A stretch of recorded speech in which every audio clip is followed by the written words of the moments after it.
Among recent trends in the automotive industry, there are two that this car goes against. Number one, automakers are building fewer and fewer conventional cars, and by that I mean sedan and hatchback body styles. Everything is an SUV, a crossover, or a truck. Just take a look at the American manufacturers. They're not building cars at all.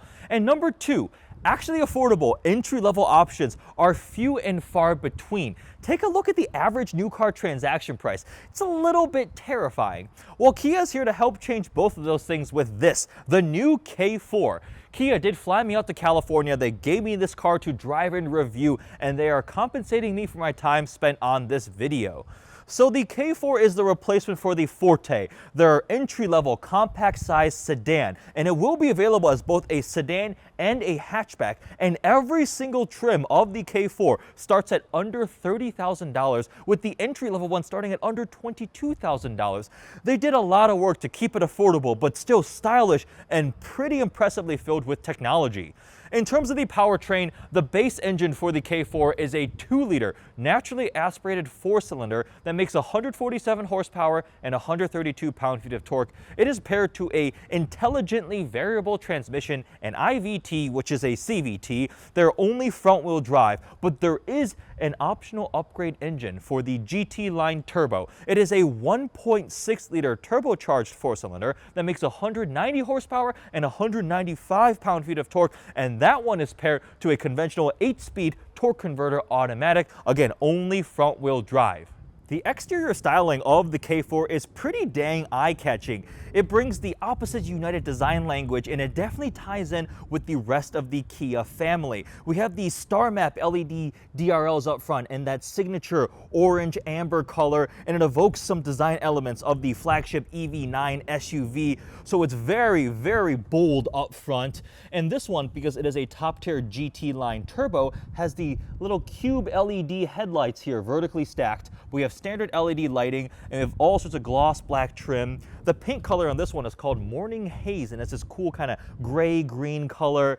We have the new Kia logo up front. That is the Kia logo. It is not KN, but that's leading their new design. And this thing definitely stands out, especially as we come around to the side and take a look at the side profile. So it has this like fastback look to it. This is not a hatchback. It's not like the Kia Stinger. This is a conventional sedan, but the styling here gives us a sloped roof line coming down here, which is really, really cool. And they also hid the rear door handles in the C-pillar, so it's right there, which means you have this clean, uninterrupted line here for the rear door, giving it almost like a coupe-like look to it. So there's just one door handle right there.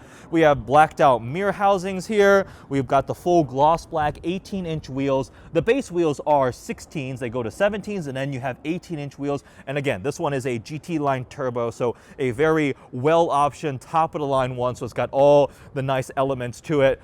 And then coming around back, we also have really cool taillights. They're all full LED. They're really like angular looking, really techy and modern looking, so it's pretty cool. We have a small little GT line badge right there. A couple little fins for like a diffuser-like look. Let's take a look at the trunk space. I've got my backpack in here, a carry-on suitcase. It's pretty practical, 14.6 cubic feet of cargo capacity. And if you need more space, there is the hatchback coming. So the exterior styling of the K4 is definitely one of the strong suits. It will stand out and may be a little more controversial compared to the more boring looking competitors in the segment, but if you want to stand out, the K4 is definitely a good option. Now let's check out the interior. So it's starting to get dark out now, so you can see some of that ambient lighting. This one here is finished in the black and white two-tone leather. We've got a GT line embossed there. I really like this steering wheel with the white and black two-tone. It is flat bottom for the GT line. We have a drive mode button here, an off-center Kia logo, and some easy to use controls on the steering wheel. And you see paddle shifters because this one does have the 8-speed automatic. It's actually flat on top too, so it's like it's a square circle, right? Flat on top and bottom. It's pretty cool. In the middle, we have wireless phone charger there, multiple USB-C ports, our start-stop button. See more of that trim. The build quality and the material choices are quite nice. Again, for an entry-level model. I know this is a GT line turbo, so we've got some of the more bells and whistles, but this is still a K4. So you're getting segment above options in an entry-level vehicle. I like that we have actual toggles for our climate. On some new Kia vehicles, you have another little screen here that you have to like toggle through if you want the buttons and the dials to be controlling different things, and it adds an extra step. I like that we have this here, which is cool, because you also have a redundant little small screen here for your climate settings. So we have a combined nearly 30 inches of diagonal digital display. That is a 12.3-inch digital cluster, a 5-inch little HVAC screen, and then another 12.3-inch infotainment screen that has standard Apple CarPlay, wireless CarPlay. We have Android Auto, so plenty of tech, including the built-in system, which is pretty good too. There's some cool stuff, right, for this. They call it the CCNC, Connected Car Navigation Cockpit, which is eligible for over-the-air updates, and you can add something like NBA-themed skins, which allows you to add little logos and match the theme to your favorite NBA team. So that's a really cool thing of customization for the K4, really appealing to the target demographic, right? Gen Z, younger buyers. This could be their first new car or a car for a young family member, and they want things like that. Some other cool things, we can pull up the 360 overhead view camera, which is pretty impressive at this price point and segment. We have auto hold available, and we have transforming cup holders. So the center console area here, you can either have two cup holders, so they pop out like that, or you can rotate them away if you want to put something larger in this middle area, or maybe even a larger beverage, and then you press that button, and the cup holders shoot back out. So that's pretty cool right there. Now look at the seats with the two-tone colors. All right, on the road in the Kia K4 GT Line Turbo. So this is the top spec model, which means we have all the content, the best suspension setup. The GT Line and the GT Line Turbo go to a multi-link rear suspension, and they tune it just to be a little bit sportier. GT Line exists as kind of a mid-tier, some sporty elements, but not quite as performance focused. Kia does have a GT model for certain different vehicles in their lineup, and I believe there was one for the outgoing Forte.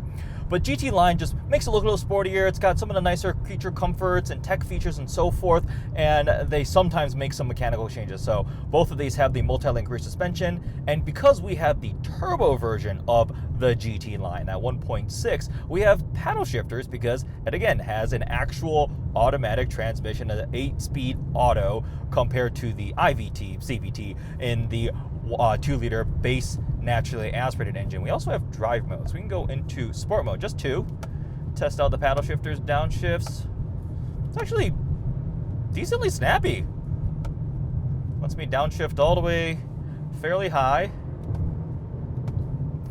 But the priority of something like the K4 is going to be comfort for the occupants, the technology, efficiency, and things like that. So to try to make it more comfortable, the higher tier trims have available acoustic laminated windshield, acoustic laminated side glass, and if you have the 18-inch wheels, you get sound deadening foam in the tires like this one here. So even at freeway speeds, I was actually pretty impressed with the quietness of the K4. Again, for a compact entry-level car, that's some stuff that used to come on only higher-end luxury cars, right? Like the double laminated glass and like the foam in the tires. That's not something that was available on base entry-level vehicles. Technology is plentiful, as we saw on the inside. So you really see the double screens here. This, again, top tier ones, we have the best screens. 12.3-inch digital cluster here, 12.3-inch infotainment screen, and then that 5-inch digital HVAC control, which I like too, because some of the other Kias, you have a little screen down here. That's not really a screen, it's a digital display type thing that you have to press a button to change if you're controlling your like infotainment stuff or your HVAC stuff. So it's not my favorite. This one has some physical buttons and toggles there, and then we have the pretty nice built-in infotainment. Kia is also really pushing their driver assistance tech, the ADAS, Advanced Driver Assistance Systems. You can have up to 29. And again, for an entry-level vehicle, that is pretty impressive. Now, to get the full suite, you do have to go to the top tier like this one. So we have 360 overhead surround view cameras when you go to the top of the line GT line turbo. But even other ones, you have things like forward collision assist, pedestrian detection. You get highway driving assist, which will help out with lane centering and adaptive cruise control when you're at freeway speeds. You can see the buttons here on the steering wheels. And then creature comforts are also present. We have heated and cooled seats. You get heated seats on the higher trim. Cooled seats are optional here. This one has an option. And you have driver memory seats. The passenger side up front is still going to be manual seats. You have a little bit of ambient lighting. You can't see it that well because it's very sunny and bright out now, but at night you get some colored ambient lighting on the inside of the GT line turbo. Even though this one is the turbo model, right, making a bit more power, it's still pretty dang efficient. 26 city, 36 highway, 29 combined. If you want peak efficiency in max efficiency configuration, the base 2-liter with the IVT, the CVT, will do 40 mpg on the freeway. Actually improves from the outgoing Forte. They added 1 mpg there. So efficiency for sure across the lineup. And I think that weighs into the fact that they did not offer a hybrid option. There was no any sort of electrification on this platform. No hybrid, no plug-in hybrid, because if you can get 40 mpg and maintain the low price point, that should satisfy a lot of the consumers. If you were to add in the tech for hybridization, it's A, going to make the vehicle more expensive, B, heavier, more complex.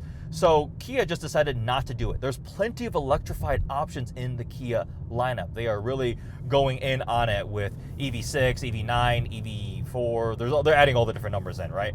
But in terms of pure efficiency, it's not bad at all. Now, the name, I do have some thoughts on the name. So Kia is also changing the lineup. They're ditching word names. So you have the Optima, which between the K5, now the Forte is the K4. So they're going alphanumeric. I think that's a little bit of a shame because I do like it when cars have a name to refer to, kind of build a little bit of persona around that instead of just the more cold and calculating alphanumeric numeration for the different vehicles. But this is the replacement for the Forte, and honestly, huge step up. It just leads me to the conclusion that base model cars really don't feel base model anymore. Remember 10, 15 years ago, if you had a base level car, you had like a screen the size of a postage stamp and just nothing at all. I know we're in the top tier GT line turbo trim, right? And this is the most expensive, even though it starts under 30 grand as the most expensive model, but it does not feel like a base, cheap, super decontented vehicle. They've brought segment above tech, creature comforts, design elements into their most compact small sedan. They're offering options that are available across the entire price point. You have a 10-year, 100,000-mile warranty. All these things add up to show that Kia still does care about those who want a vehicle and can't necessarily afford the new car transaction price when it's at $50,000. So there is a quick drive in the K4 GT line turbo, which is actually quite a long name. You think about it, 2025 Kia K4 GT line turbo. Oof, it's a lot of different caveats to get this top tier model, but I am impressed. What do you think? Would you go for this, Honda Civic, Toyota Corolla? Really, those are kind of your only options, right? Because the American automakers have essentially bailed on this segment. Hope you guys enjoyed this video. Thanks for watching.